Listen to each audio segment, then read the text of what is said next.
According to National Institute on Drug Abuse, more than 67,300 Americans have died from drug-involved overdoses in 2018, including illicit drugs and prescription opioids. I have worked with a medicinal dispensary and company, which is Geely, for quite some time on and off, and throughout that duration of time of working with them, I have learned and met people with different situations and lives, obviously, who've shared with me their own journey with medicinal cannabis and how it has enabled them to overcome barriers, persevere through their typical daily struggles, and finally see how much potential they really have.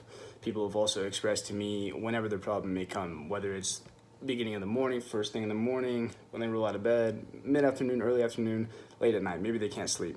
But they have told me that when their issue comes and they medicate themselves with medicinal cannabis, how there is no other medicine out there that can relieve them of their issues as quickly and as subtly as medicinal marijuana has done for them.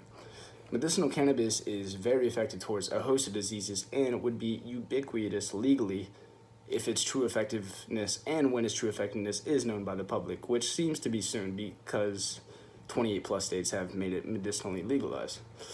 The problem I want to solve is for cannabis is to be at the disposal for anyone in need medicinally, just as every other opioid that causes mass destruction to one's health and possibly even death is at the disposal for people nowadays.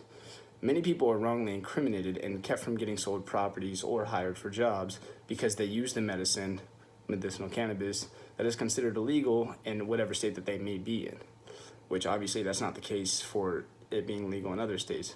But for people where it's not legal, this is an underlying issue. ACLU states not only have states blown billions that could have been otherwise invested, but the personal cost of those arrested is often significant and can linger for years. ACLU shown also marijuana arrests now account for over half of all drug arrests in the United States. Of the 8.2 million marijuana arrests between 2001 and 2010, 88% were for simply having marijuana, so for simply possessing it. Not using it, not distributing it, not selling it, just for simply possessing it. Maybe you don't need any form of medication because, well, we are all relatively young, or maybe you do. Although, wouldn't you want to offer your family members and those in need of medicine the most natural form of medicine?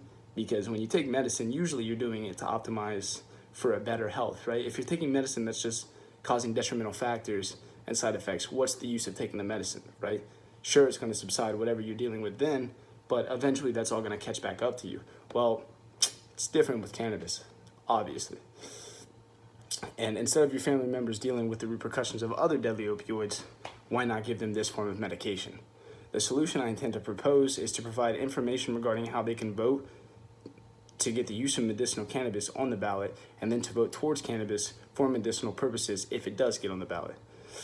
Indian Journal states that there have been some initial positive results in the use of cannabis in treating different disorders in children, including cancer, autism, and attention deficit hyperactivity disorder.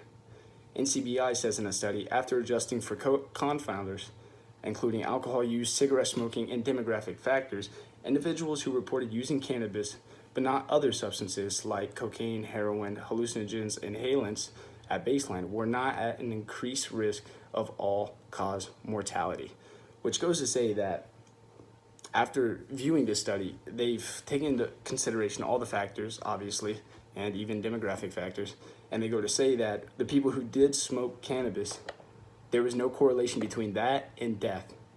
And then to reiterate that and to make it, really pop out to you, according to CDC in 2018, an average of 41 people died each day from overdoses involving prescription opioids that were given from doctors to people to treat whatever it is that they needed, totaling nearly 15,000 deaths.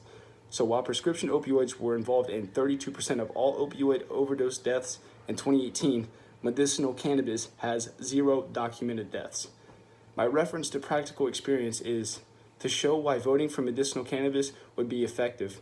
Here's 3 states that have done it already and have medicinal cannabis in their own state lines: Oregon, Colorado, Michigan.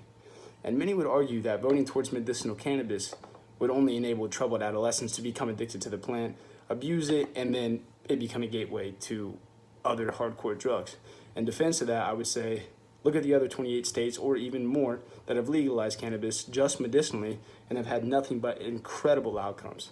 Some would argue that it would be pointless in terms of a business proposal to invest in, like the dispensaries. But the amount of taxes that the government will retrieve from it would be an abundant amount that can largely, listen to this, make up for the deficit the government had created for themselves when they were fighting for the war on drugs, and in this instance, the war on cannabis. My solution will make many lives better for those that it pertains to, which is limited because of, obviously, this message isn't pertaining to kids or anything below that.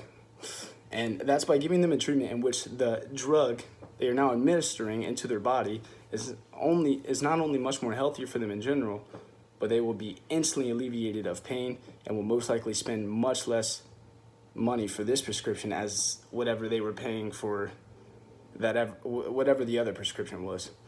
And the action I intend my audience to take after my speech is to dabble in their own research with cannabis, check out, if there is voting options to get it on the ballot, or if it is already on the ballot, if they can vote towards it, or if it's for someone else that they care about, that they want to have better medicine, they check out the states, see if it's legal where that person lives that they care for.